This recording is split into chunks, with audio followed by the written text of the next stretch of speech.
안녕하세요. 아내의 림프암을 항암 치료 없이 완전 관해시킨 면역 닥터 서정원 원장입니다. 저는 암 환자에게 늘 생식분말 중심 식사를 하도록 강조하고 있습니다. 가장 안전하고 몸을 치유하는 기능이 탁월하기 때문입니다. 하지만 삼시세끼를 모두 생식분말 중심 식사로 하는 것은 쉬운 일이 아닙니다. 좋은 것도 똑같으면 곧 질리니까요.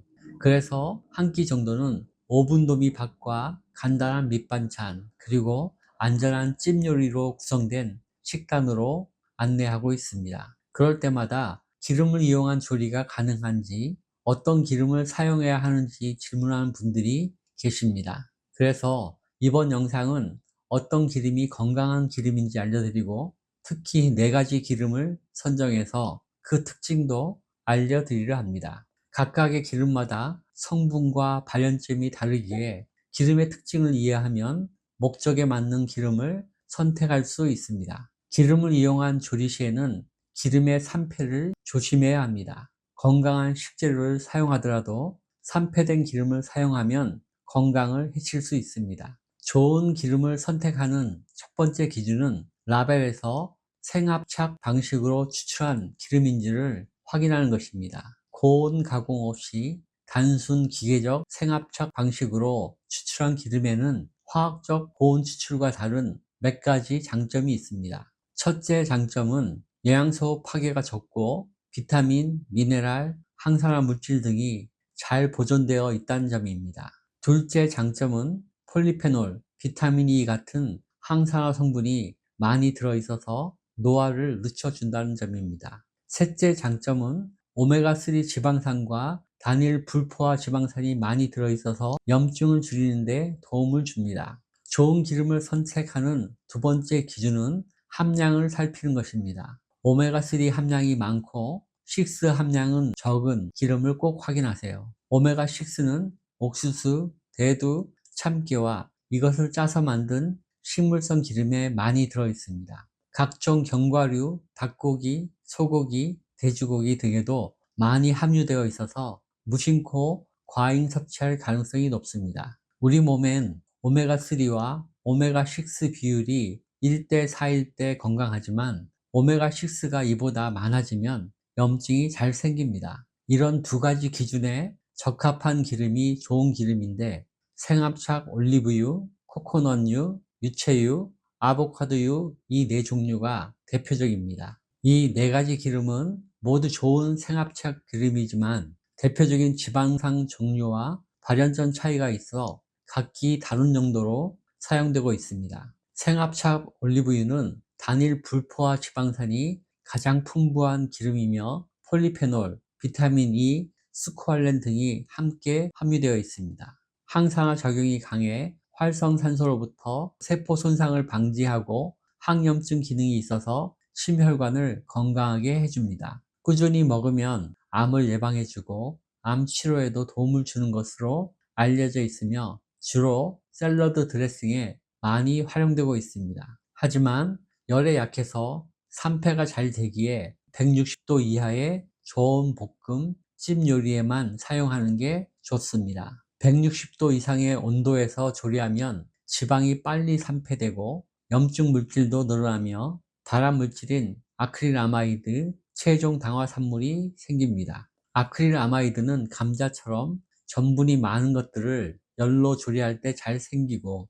최종 당화산물은 고기에 당을 가미한 채 열로 조리할 때 많이 생깁니다. 생합착 올리브유도 160도 이상 고열 조리에 사용하면 산패, 아크릴아마이드, 최종 당화산물이 모두 생긴다는 걸 기억하셨으면 좋겠습니다. 생합착 코코넛 오일은 중간사슬 지방산이 많이 포함된 기름이며 항산화 성분인 라우린산, 카프린산도 함유하고 있습니다. 중간사슬 지방산을 섭취하면 체내에서 빠르게 에너지로 전환되기 때문에 적은 양으로도 활력 회복에 도움을 줍니다. 또한 라우린산은 항균, 항바이러스 효과가 있어서 염증이 많고 면역력이 약한 분에게 좋습니다. 코코넛 오일은 175도 이하의 중간 온도에서 볶음, 튀김 요리에 사용하기 적당합니다. 아메리카노 커피나 스무디에 추가해 드시면 활력까지 얻을 수 있습니다. 생합착 유채유는 다중 불포화 지방산인 오메가3 지방산, 오메가6 지방산, 그리고 비타민 E가 풍부한 기름입니다. 특히 오메가3 지방산이 많아 염증을 줄이고 심혈관 건강에 도움이 됩니다. 활성산소를 제거하는 항산화 작용도 있어서 세포 재생과 피부 건강에 좋습니다. 190도 이하의 조리에선 기름의 산패가 적어 웬만한 볶음, 튀김 조리에 적절합니다. 하지만 아크릴아마이드와 체중 당화 산물의 발생은 막을 수 없습니다. 생합착 유채유는 불포화 지방산이 많아서 드레싱으로 활용 가능합니다. 생합착 아보카도유는 포화 지방과 단일 불포화 지방산 함량이 많아서 열에 대해선 가장 안전한 기름입니다. 250도 이하의 초고온에서도 기름 산패가 적어서 고온 요리에 안전하게 사용할 수 있습니다. 비타민 E, 루테인, 베타 시토스테롤도 함께 있어서 항산화 기능, 항염 기능, 면역 상승 기능이 모두 좋은 기름입니다. 고온의 튀김뿐 아니라 샐러드 드레싱에도 좋고 매일 꾸준히 먹으면 혈관 염증을 제거해주고 콜레스테롤도 낮춰줍니다.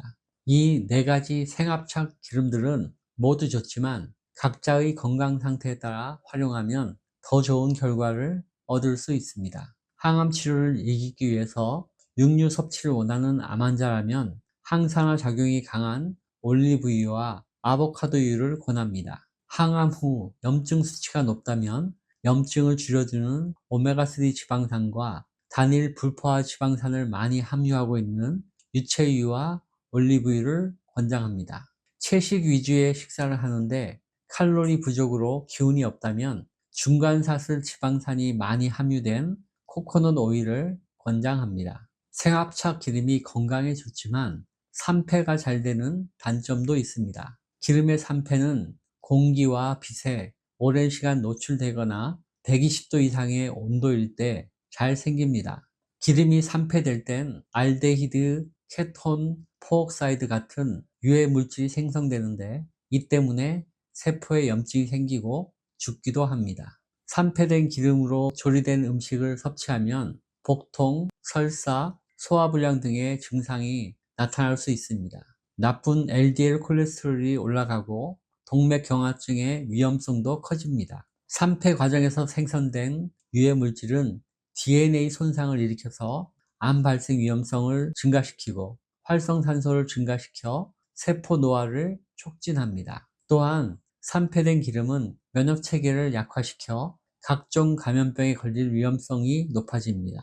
그래서 산패를 막기 위해 좋은 조리에는 올리브유, 중간 온도 조리에는 유채유와 코코넛 오일, 고온 조리에는 아보카도유를 사용하는 게 좋습니다. 좋은 기름이지만 120도 이상의 온도에서 조리하는 경우 발암물질인 아크릴아마이드와 염증 물질인 최종 당화 산물의 생성을 제로화할 수는 없습니다. 조금씩은 생깁니다. 아크릴아마이드는 주로 감자, 곡물, 커피 등 탄수화물이 풍부한 식품을 120도 이상에서 조리할 때 생성됩니다. 고온에서 더 많이 생성되므로 볶거나 굽는 온도를 낮추고 조리 시간을 줄이는 것이 좋습니다. 그보다 좋은 것은 증기로 조리하거나 끓이는 방식을 선택하는 것이 안전합니다. 볶은 커피에서도 생기니까 진한 커피보다는 중간 로스팅 커피를 선택하면 좋겠습니다.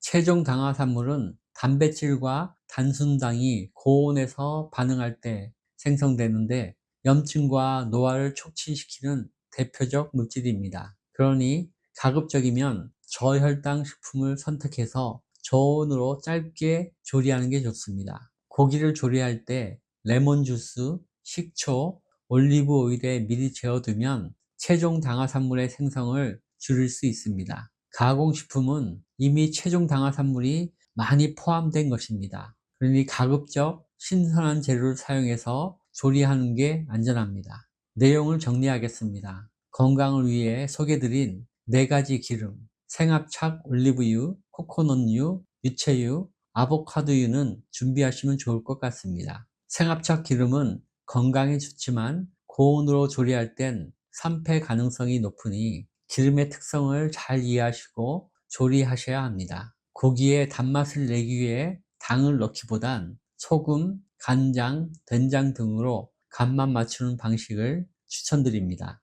비록 좋은 기름을 사용했더라도 150도 이상 고온으로 가열한 고기는 조금만 드세요. 식후엔 신선한 과일과 채소를 더 많이 챙겨 드시고요. 탄수화물이 많은 고구마, 감자, 단호박 등은 가급적 찜 방식으로 조리하는 걸 추천드립니다. 영상을 시청해 주셔서 감사합니다. 도움이 되셨다면 좋아요, 구독, 알림 설정 부탁드려요.